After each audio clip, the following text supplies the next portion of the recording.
chosen one. They've never met anyone like you. Pay attention to something for a moment. Not to what is being said about you, not to the noise, the passing opinions, or the reactions that seem to come from certain directions. Those things are loud, but they are rarely the most important part of what is happening.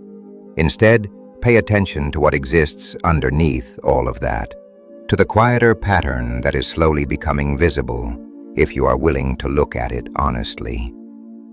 Most people get caught at the surface level of events.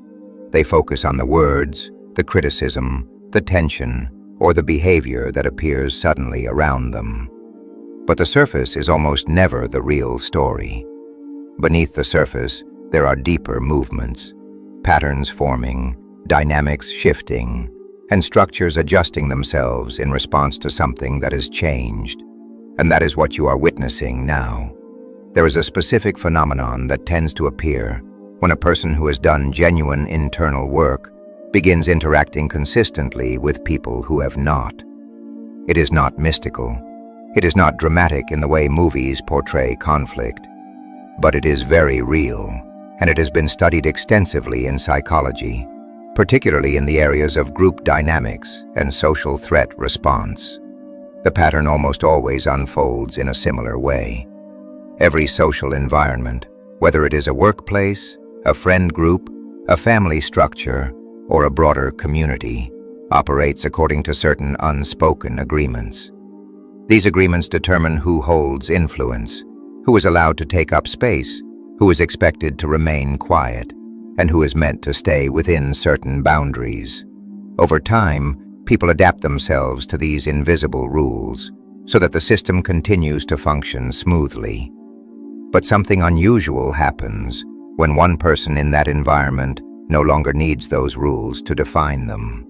When someone stops needing approval to feel secure, stops being moved by subtle pressure, stops shrinking themselves in order to make the system comfortable.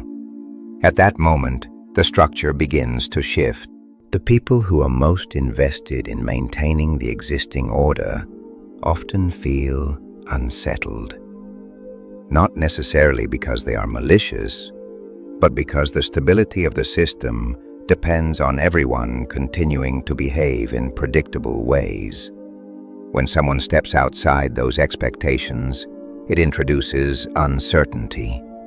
What can appear on the surface as criticism, resistance, or even hostility is often something much more structural. It is the system reacting to the presence of someone who no longer relies on it for identity. In many cases, what looks like an attack is actually the early stage of a system beginning to destabilize. And the reason for that destabilization is simple. Your presence no longer reinforces the hierarchy that once held everything in place. Understanding this matters, not because it turns the situation into a battle to win or a conflict to dominate, but because it reveals the deeper psychological reality of what is unfolding around you. And once you see that clearly, you can navigate it with the same steady self-possession that made the pattern visible in the first place. They have genuinely never met anyone quite like you. That statement should not be understood as flattery or exclusivity. It is simply an observation about what becomes true of a person who has moved through adversity without outsourcing the processing of that adversity. Most people, when they encounter pain, loss, betrayal, exhaustion, or environments that cost more than they give, follow one of two common paths. They either discharge the pain outward, turning it into blame, projection, and the performance of victimhood as an identity, or they suppress it inward, converting it into bitterness, withdrawal, and a kind of emotional hardening that slowly becomes part of who they are. Neither path is unusual. Both are natural responses to experiences the nervous system struggles to hold indefinitely. But there is a third path, and that third path is what made you someone the system does not know how to categorize. The third path is metabolization, It is the slow and often solitary process of sitting with difficulty long enough that the difficulty reorganizes. What once existed as a wound becomes information. What once existed as weight becomes structure. The experience stops defining who you are and becomes something you now carry as a resource. Psychological research on post-traumatic growth describes this transformation clearly. People who metabolize adversity tend to develop deeper personal strength, a clearer sense of their capabilities, greater psychological flexibility, and relationships that are grounded in authenticity rather than performance. Every one of those qualities makes a person harder to control inside a system that depends on insecurity. What is often labeled jealousy is rarely just a personal emotion. At the level of group dynamics, it is usually a structural response. Relational systems organize themselves around implicit agreements. Agreements about who holds authority, who is allowed to take up space, who is permitted to be confident, and who must remain smaller in order to maintain balance. These agreements are rarely conscious. Most people simply inherit them. When someone stops participating in those agreements, the system reacts. You stopped asking for permission, and the system is now doing exactly what systems do when a load-bearing element disappears. It applies pressure in an attempt to restore the previous structure. The pressure can take many forms: gossip, sudden criticism from people who were previously neutral, revisionist interpretations of your past behavior, social distancing from individuals who once moved comfortably in your orbit. None of this feels impersonal when you are inside it, but in reality, it is the system attempting to restore equilibrium. And this pressure only has power when you still need something from the system applying it. The moment you no longer depend on its approval or validation, the pressure loses its primary mechanism of influence. Psychology has a term for the ability that allows someone to remain steady in this kind of environment: emotional non-reactivity under social pressure. Research on social threat shows that rejection and exclusion activate the same neural systems that respond to physical danger. For most people, coordinated criticism triggers a cascade of stress responses. Attention narrows, emotional defenses activate. Behavior becomes oriented toward restoring acceptance. Compliance becomes metabolically cheaper than resistance. This is why social pressure works. But when someone has already moved through significant adversity and processed it, the nervous system recalibrates. It learns the difference between true existential threat and discomfort presented as threat. The threshold for panic rises. Situations that once destabilized the system now register as manageable signals rather than emergencies. You are not immune to being affected. You still feel what happens around you.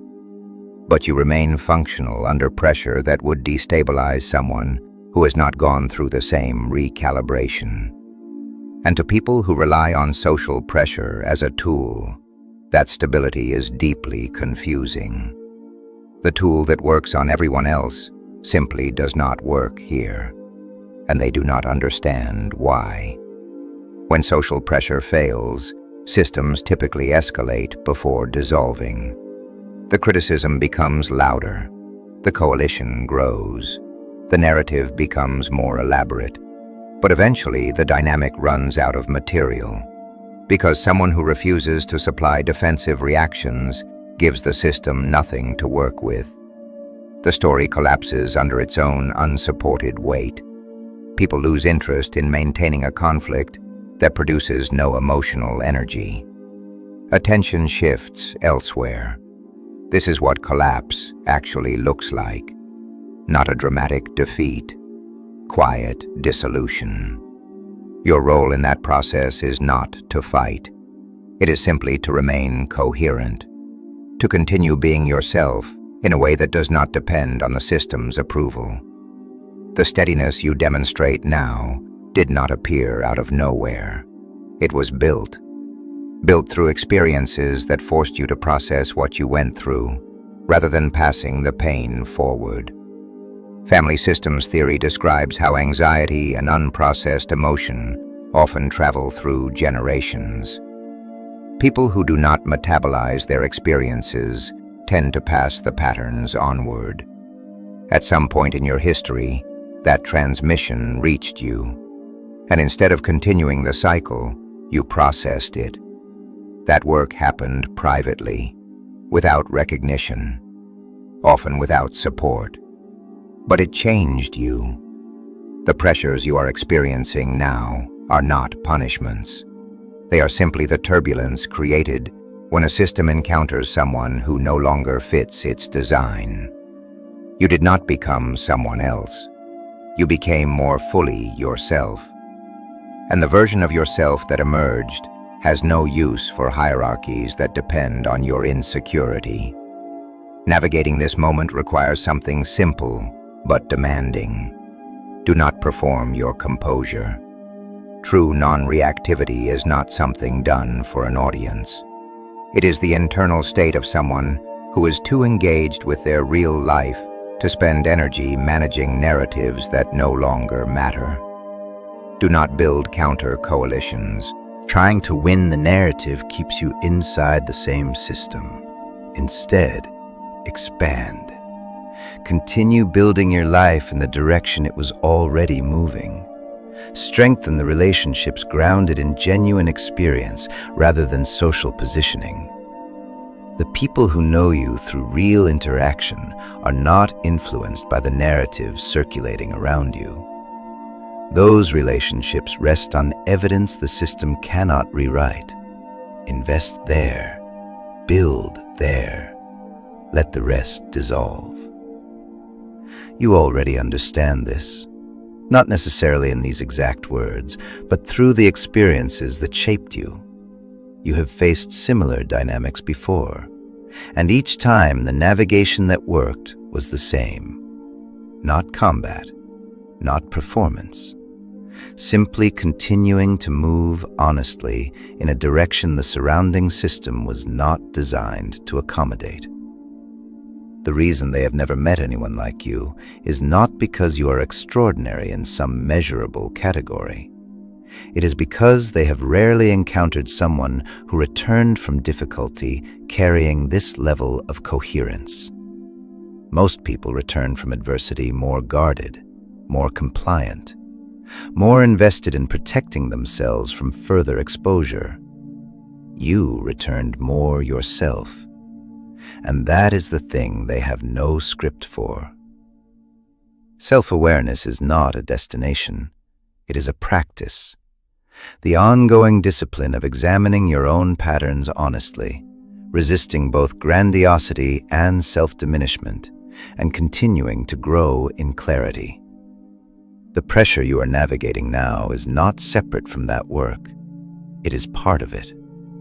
It is the environment in which everything you have built proves its strength.